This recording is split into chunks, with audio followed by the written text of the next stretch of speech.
How should a man be in 2023? This is a very difficult question because the first thing we have to address is the word should. And the word should depends on what we're optimizing for as a man. A lot of the time we have a general assumption that we're optimizing for happiness. But I actually think that's a mistake right at the start. Most people who optimize for happiness don't end up very happy. And if you look, you'll probably see the same thing. When people just want to be happy, they end up desperately seeking something that is purely transient. Happiness, that feeling that things are good, a pleasurable experience. So how are we going to address this question? How should a man be in 2023? Well, the first thing we need to do is define bedrock. What is at the bottom of all of this? And as far as I can see, that has to come down to values. Now, why are values at bedrock? And what do values mean? Well, a value is something that is just innately important to you. There is absolutely no need to describe or reason why it is, because it's bedrock. It's elemental. There is nothing smaller. Without values, you're just drifting around. You fall into hedonism. You fall into all of the things that aren't important, that distract you and pull you away from what is important. Here's a list of values, and here's how you can define them in a way that turns them into something deeply personal. Some of them you might say, yeah, fine. Others you might feel something inside like, yeah, that is important to me. Courage. We all have some sort of idea of what that means, but to make it personal, we have to put it in the first person. I have the quality of mind or spirit that enables me to face difficulty, danger, and pain without reacting to those feelings. So when we look at courage, it's not simply about not feeling fear. It's about saying, regardless of what I feel, regardless of how those feelings arise, I'm not going to react to them. I'm not going to be controlled by the feelings. Positivity. Again, we all have an idea of what positivity means. Oh, I'm happy.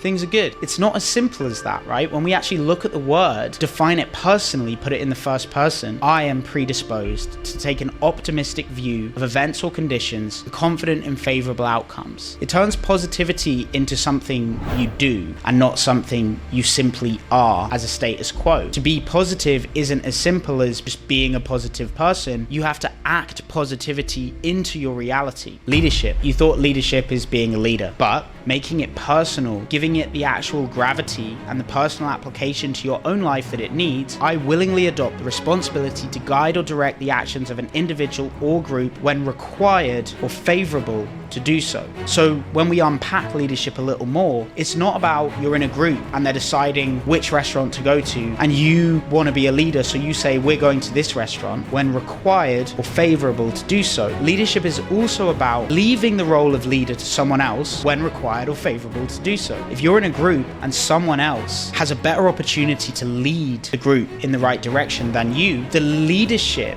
would come in allowing them to do so. It wouldn't come from you taking leadership from them when it better suits them. Integrity. Again, it's not about I am a person of integrity. Oh yeah, integrity is important. It's an action. It's you applying it. I adhere to a set of defined moral and ethical principles, soundness of moral character, and honesty. Compassion. Compassion isn't as simple as, oh, I feel sympathy. Oh, poor guy. Yes, you're sympathetic to those less fortunate than you, but will you make sacrifices to alleviate their suffering? What does it mean to feel sympathy if you're not prepared to sacrifice anything of yourself in order to alleviate it? It's words, it's empty, it's vacuous. When you start to question why these values are important, you get into an area where you can't fully understand the laws at play. Is it biological or is it spiritual? But it probably doesn't serve us to try to understand, and so it's best to leave values at bedrock, not try to go any deeper, because you're going to get confused. Responsibility. So responsibility isn't just about taking responsibility for a situation in your life. It's about holding yourself ultimately accountable for your own circumstances. Even if you feel like something was unjustly bestowed upon you. Well, I didn't decide that I was going to be born into poverty, but when you decide to take accountability, even if that isn't technically fair, you have the power to control it, because you say, I got myself here, I can get myself out of here. Vision. We think about it as just, oh, he's got a good vision, he's thought about the future. No.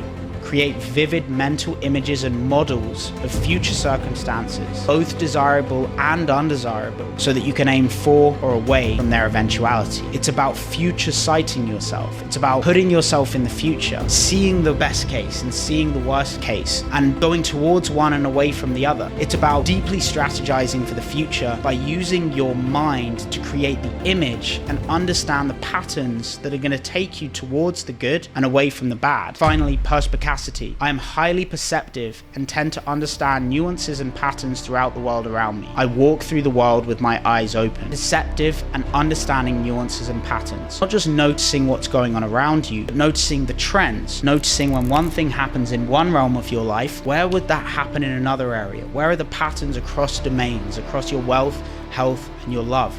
How can you learn to correct the future by noticing what is true now and making it personal, making it embodied? So how should a man be in 2023? It's very, very difficult to answer the question without an understanding of what's at bedrock, what's underpinning that question. As far as I can see, the thing that's underpinning it is your values. Decide what it is that you value, and you can start to decide how you should show up as a man in 2023.